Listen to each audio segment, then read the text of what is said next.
나는 남편이 온 가족 앞에서 나를 때릴 줄은 꿈에도 몰랐다. 그 순간 내 손이 떨리고 눈물이 주체할 수 없이 흘렀지만 그 안에서 뭔가 깨어났다. 평생 참아온 모든 게 폭발할 준비를 하고 있었다. 너 같은 년이 우리 집안에 들어온 게 실수야. 어머니의 그 말처럼 나는 항상 외부인이었다. 하지만 이제 그들의 세상이 무너지는 걸 지켜볼 차례였다. 내 이름은 김지은. 서울에서 태어나 평범한 가정에서 자랐다. 대학에서 경영학을 전공하고 작은 회사에서 마케팅 일을 하며 살아가던 28살의 민호를 만났다. 그는 IT 회사 개발자였다. 키 크고 웃을 때 눈이 부드러워 보이는 남자. 데이트할 때 그는 항상 나를 공주처럼 대했다.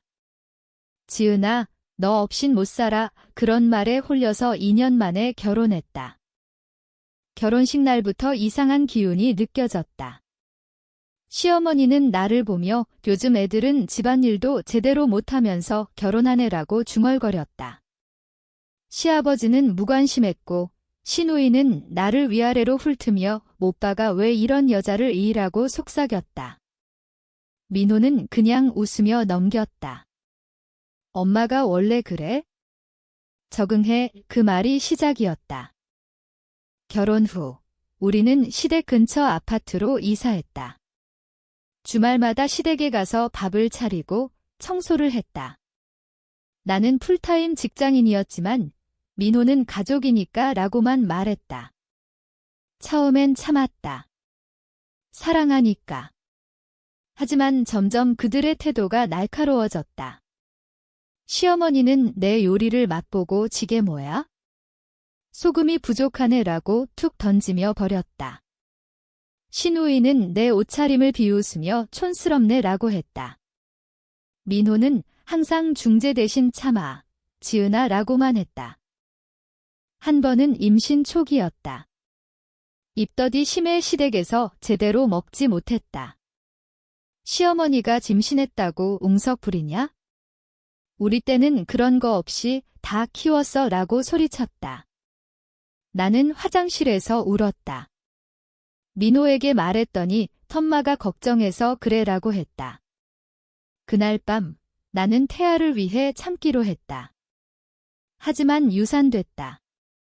스트레스 때문이었다. 병원에서 나오며 민호에게 지제 그만 좀 해줘라고 했지만 그는 가족이니까 이해해라고 반복했다. 시간이 지나면서 나는 점점 작아졌다. 직장에서 승진 기회가 왔지만 시댁일 때문에 포기했다.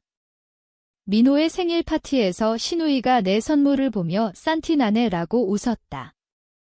모두가 웃었다. 나만 떼고. 그날 집에 와서 민호에게 왜 나를 보호하지 않아? 라고 물었다. 그는 과민해라고 했다. 그 순간 내 가슴에 작은 균열이 생겼다. 그 균열은 점점 커졌다.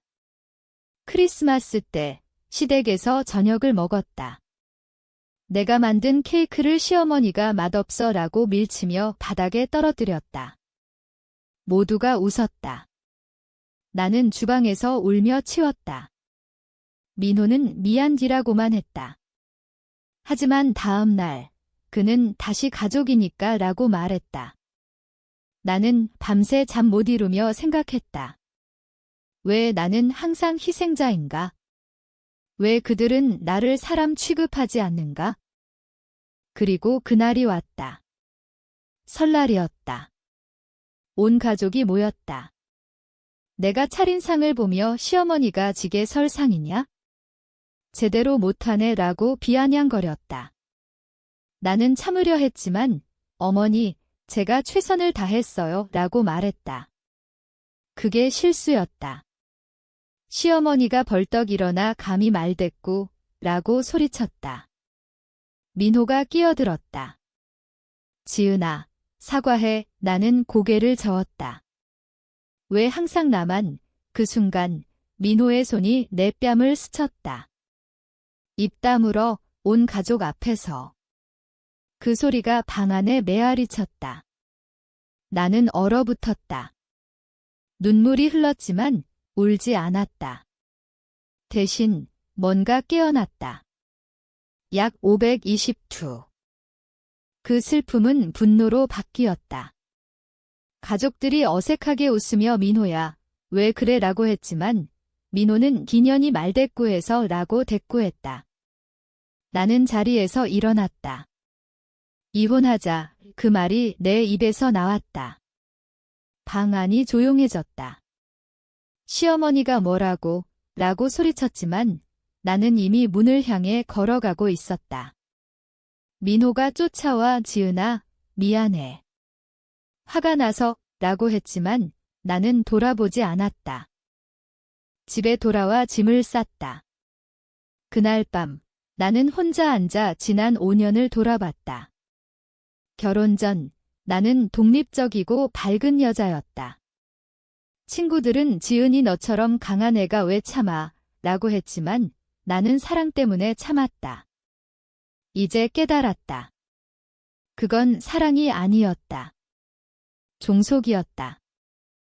다음 날 변호사를 찾았다. 이혼 소송을 준비했다. 민호에게 전화가 왔다. 지은아, 제발. 가족들 앞에서 창피하게 왜 그래? 나는 웃었다. 창피. 너가 나를 때린 게 창피하지 않아. 그는 침묵했다. 시어머니가 전화해 내가 잘못한 거야? 돌아와 라고 했지만 나는 더 이상 안 해요 라고 끊었다. 소송 과정에서 모든 게 드러났다. 나는 일기를 증거로 제출했다. 그 안에 시댁의 모욕, 민호의 무관심이 적혀 있었다. 판사는 가정폭력이라고 판단했다. 민호는 벌금을 물었고 위자료를 줘야 했다. 하지만 그게 다가 아니었다. 나는 SNS에 익명으로 글을 올렸다. 가족 앞에서 맞은 아내의 이야기에 그 글이 퍼졌다. 사람들이 공감했다. 그런 집안에서 왜 살았어? 복수해. 민호의 회사가 알게 됐다. 그는 승진해서 밀렸다. 시누이는 직장에서 가해자 가족 소문에 시달렸다. 시어머니는 이웃들에게 손가락질당했다. 그들은 나를 찾아와 사과했다. 미안해, 지은아. 우리가 잘못했어, 하지만 늦었다. 나는 이미 새 삶을 시작했다. 이혼 후, 나는 직장에서 다시 일했다. 승진했다. 친구들과 여행 갔다. 밤에 혼자 있지만 자유로웠다. 가끔 민호의 문자가 왔다. 후회해, 나는 답하지 않았다. 대신 미러에 붙인 메모를 봤다. 너 자신을 사랑해. 하지만 완전한 자유는 아니었다. 가슴에 상처가 남았다. 밤의 꿈에서 그 장면이 반복됐다. 뺨의 통증, 가족들의 시선. 나는 상담을 받았다. 당신은 피해자예요. 하지만 이제 생존자예요. 그 말이 위로됐다. 어느 날 민호를 우연히 만났다. 카페에서. 그는 야위어 보였다. 지은아, 용서해줄 수 있어. 나는 고개를 저었다. 용서는 해, 하지만 돌아갈 수 없어. 그는 울었다. 나는 그를 보며 안쓰러웠지만 동정하지 않았다. 그건 그의 선택이었다. 새로운 만남이 있었다. 동료 준혁. 그는 나를 존중했다. 지은이 너는 강해. 이 데이트할 때 그는 항상 내 의견을 물었다. 하지만 나는 서두르지 않았다. 과거가 나를 조심스럽게 만들었다. 설날이 다시 왔다. 올해는 혼자였다. TV에서 가족 드라마를 보며 웃었다. 저런 가족은 드라마에서나 하지만 가슴이 아팠다. 내가 꿈꿨던 가족은 어디에? 그리고 나는 글을 쓰기 시작했다. 블로그에 참았던 여자의 이야기 사람들이 읽고 댓글 달았다. 감사해요. 나도 용기 낼게요. 그게 내 복수였다. 나처럼 참는 사람들을 깨우는 것. 민호의 소식을 들었다. 그는 재혼하려다 실패했다. 과거 때문에 시어머니는 병원에 입원했다. 스트레스성 질환. 나는 꽃을 보냈다. 쾌유하세요. 하지만 방문하지 않았다. 내 삶은 이제 안정됐다. 아파트에서 창밖을 보며 생각했다. 왜 그때 참았을까? 하지만 후회하지 않았다. 그 경험이 나를 만들었다. 강하게. 시간이 흘렀다. 이혼 1년 후, 나는 새로운 프로젝트로 바빴다. 회사에서 인정받았고 팀장을 맡았다. 주말엔 요가 클래스에 갔다. 몸과 마음을 가다듬었다. 가끔 과거가 떠올랐지만 이제는 아프지 않았다. 그건 끝난 일이야. 민호로부터 편지가 왔다. 지은아, 내가 잘못했어. 가족들도 후회해. 제발 만나자. 나는 읽고 찢었다. 용서는 했지만 재회는 없었다. 그건 나를 다시 가두는 일이었다. 신우이로부터 메시지. 언니, 미안해. 그때 내가 잘못했어. 그녀는 결혼 생활이 힘들다고 했다. 남편 가족이 나를 무시해 바이러니했다. 나는 참지 마라고 답했다. 그녀는 울었다. 언니처럼 용기 낼게. 시어머니의 소식. 병이 악화됐다. 민호가 전화해 덤마가 너 보고 싶어 해라고 했다. 나는 병원에 갔다. 그녀는 누워서 지은아, 미안하다라고 속삭였다. 눈물이 흘렀다. 어머니, 이제 늦었어요. 하지만 손을 잡아줬다. 그게 마지막이었다. 장례식 날, 나는 멀리서 지켜봤다. 민호가 나를 봤다. 고마워 와줘서 나는 어머니를 위해 라고 했다. 가족들이 나를 피했다. 그들의 눈에 후회가 보였다. 집에 돌아와 일기를 썼다. 오늘 과거를 마주쳤다. 하지만 나는 자유야 블로그에 올렸다. 독자들이 강하시네요 라고 댓글. 준혁과의 관계가 깊어졌다. 그는 내 과거를 존중해 라고 했다. 우리는 천천히 나아갔다. 첫 데이트에서 너를 아프게 한 사람들 후회할 거야 라고 했다. 나는 웃었다. 이미 해. 회사 파티에서 민호를 만났다. 같은 업계였다. 그는 어색하게 인사했다. 잘 지내? 나는 네, 아주 잘. 그의 눈에 부러움이 보였다. 내 성공을 알았으니까? 그날 밤 나는 생각했다. 복수는 성공하는 거야? 그들이 나 없이도 무너지는 걸 보는 거? 새로운 해가 왔다. 나는 해외 출장 갔다. 도쿄에서 혼자 산책하며 지게 자유야 라고 중얼거렸다. 민호의 문자가 왔다. 새해 복 많이 받아. 답하지 않았다. 블로그가 책으로 출간됐다. 참았던 여자의 고백 베스트셀러 됐다. 인터뷰에서 가정폭력은 침묵하지 마세요 라고 말했다. 사람들이 박수쳤다. 민호의 회사에서 해고 소식. 이미지 문제로 나는 안타까웠지만 동정하지 않았다. 그의 선택이었다. 준혁이 청혼했다. 너와 함께하고 싶어. 나는 생각해볼게 라고 했다. 서두르지 않았다. 내 삶은 이제 내 거였다. 여름 휴가. 바다에서 혼자 앉아 파도를 봤다. 왜 그때 참았을까? 하지만 이제 알았다. 그 참음이 나를 강하게 만들었다. 가을에 신우이가 이혼했다. 나에게 조언 구했다. 언니 덕분에 용기 냈어. 나는 잘했어. 라고 했다. 겨울, 눈이 왔다. 창밖을 보며 이제 행복해 라고 생각했다. 하지만 가슴에 작은 구멍이 있었다. 잃어버린 가족의 꿈. 책 사인회에서 한 여자가 당신 이야기, 내 이야기예요 라고 울었다. 나는 안아줬다. 용기 내세요.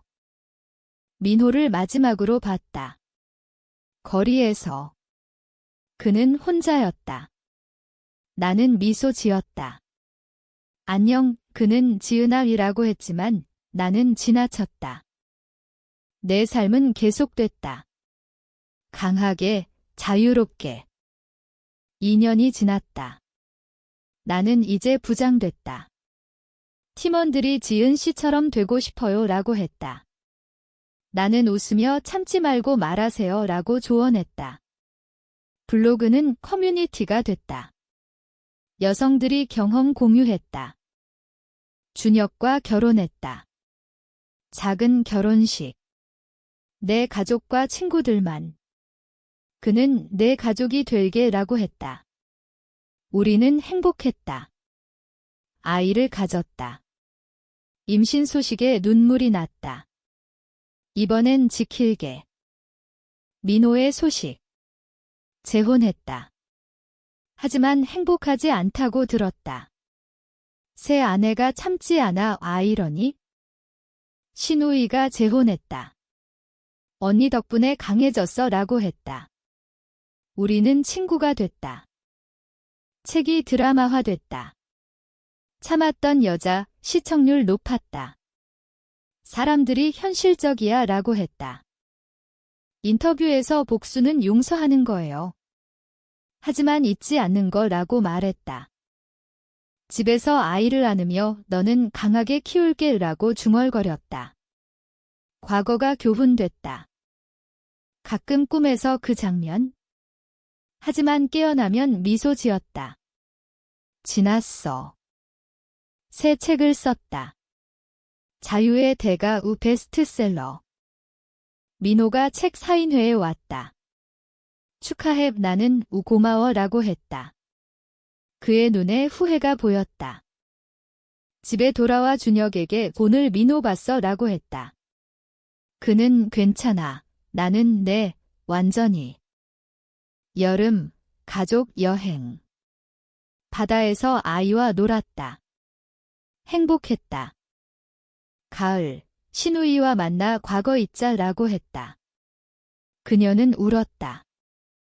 겨울, 크리스마스. 우리 가족만. 케이크를 만들며 웃었다. 삶은 계속됐다. 상처는 치유됐다. 하지만 교훈은 남았다. 왜 참았을까? 그 질문은 이제 돼 용기 냈을까?로 바뀌었다. 답은 간단했다. 나 자신을 위해. 그리고 나는 살았다. 진짜로. 아이 혜인이 태어났다. 작고 따뜻한 존재. 안을 때마다 너를 보호할게 라고 속으로 다짐했다. 준혁은 좋은 아빠였다. 지은아, 너 덕분에 행복해 라고 했다. 회사에서 강연 요청이 왔다. 가정폭력 생존자의 이야기 나는 받아들었다. 강당에서 침묵은 독이 되어 말하세요 라고 말했다. 청중이 박수쳤다. 집에서 TV 보니 드라마 참았던 여자가 방영됐다. 주인공이 나처럼 기혼하자 라고 말하는 장면? 눈물이 났다. 현실이었다. 민호로부터 메시지. 아이 축하해 나는 고마워 라고 답했다. 그게 끝이었다. 신우이가 아기를 보러 왔다. 귀여워. 언니, 잘됐네. 우리는 과거를 이야기했다. 그때 우리가 잘못했어. 나는 지났어 라고 했다. 책 판매가 10만 부 돌파. 출판사 파티에서 당신은 영웅지라고 했다. 나는 그냥 생존자예요 라고 웃었다. 혜인이 자랐다. 첫걸음 떼는 날 사진 찍으며 강한 아이 되라고 말했다. 준혁과 여행. 제주도. 바다에서 사랑해라고 했다. 그는 영원히. 과거가 가끔 떠올랐지만 이제는 이야기처럼 느껴졌다. 새 프로젝트. 여성지원센터 설립. 내 경험으로 도왔다. 한 여자가 전니 이야기로 용기 냈어요 라고 했다. 뿌듯했다. 민호의 재혼 생활이 깨졌다는 소식. 이혼했다, 동정했다. 하지만 내 일 아니었다. 크리스마스. 가족 모임. 내 부모님과 행복했다. 새해. 목표, 더 많은 사람 돕기. 삶은 아름다웠다. 상처가 만든 강함으로. 혜인이 유치원에 갔다. 엄마, 사랑해라고 하며 안기는 아이. 그 순간 모든 게 같이 있었다. 강연이 늘었다. 대학에서 심리적 학대에 대해 말했다. 학생들이 어떻게 극복했어요? 물었다. 자신을 사랑하는 법 배웠어요 라고 답했다. 드라마가 상 받았다. 현실 반영그로. 인터뷰에서 내 이야기예요 라고 했다. 민호를 만났다. 우연히. 잘 지내. 그는 그냥 그의 삶이 무너진 듯 했다. 시어머니 무덤에 갔다. 어머니, 용서해요 라고 속삭였다. 평화 느꼈다. 책 번역. 영어로. 해외 팬들이 긴 스파이링지라고. 혜인이 엄마, 왜 책 썼어? 물었다. 사람들 도우려고 라고 했다. 준혁과 5주년. 고마워 라고 했다. 과거 꿈, 하지만 깨어나 괜찮아 라고. 센터에서 한 여자 구했다. 감사해요. 삶은 완전했다. 시간이 더 흘렀다. 혜인이 학교 갔다. 엄마처럼 강해질게 라고 했다. 강연 투어. 부산에서 참지 마세요 라고. 드라마 시즌2 참여했다. 민호 소식. 혼자 산다. 신우이와 여행. 친구야 라고. 책 시리즈. 아이와 공원. 준혁 사랑. 평화. 더 나아갔다. 센터 확대. 강연 해외. 드라마 히트. 민호 사과. 용서. 새 시작. 혜인이 성장. 내 삶 안정. 과거 교훈. 도움. 행복. 이제 나는 자유롭다. 하지만 가끔 생각한다. 그 참음이 없었으면 어땠을까? 그 질문은 영원한 수수께끼다. 당신은 어떻게 생각하나요?